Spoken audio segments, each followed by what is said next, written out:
High, মনে আছে আমার এই কাজটার কথা, যেটা আমি আকবরের সময়কাল থেকে আমি স্টার্ট করেছিলাম, কিন্তু আনফর্চুনেটলি এখন পর্যন্ত কাজটা শেষ করতে পারিনি।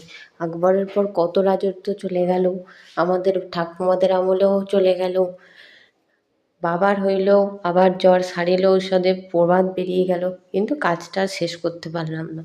তাই ভাবলাম আজকে যেটুকু বাকি আছে করে নিই। তো সেই ভেবেই কাজে বসলাম। তো কালারটা এখনও স্টার্ট করেছি, আশা করছি আজকে কালারটা শেষ করে দিতে পারবো। দেন তারপরে স্টোনের কাজ স্টার্ট হবে। এই দেখো, পুরো ব্যাকগ্রাউন্ডটা আমি ইয়েলো রেখেছি, মাছের চোখও কমপ্লিট হয়ে গেছে। দেন একটু গোল্ডেন কালার দিয়ে আমি এগুলো কভার করে নেব। যেসব জায়গাগুলো একটু একটু সাদা সাদা আছে, ওখানে গোল্ডেন দিয়ে একটু হাইলাইট করব। দেখো, তো গোল্ডেনের কাজ আমার কাছে মোটামুটি শেষ। কেমন হয়েছে জানিও তোমরা। ওকে।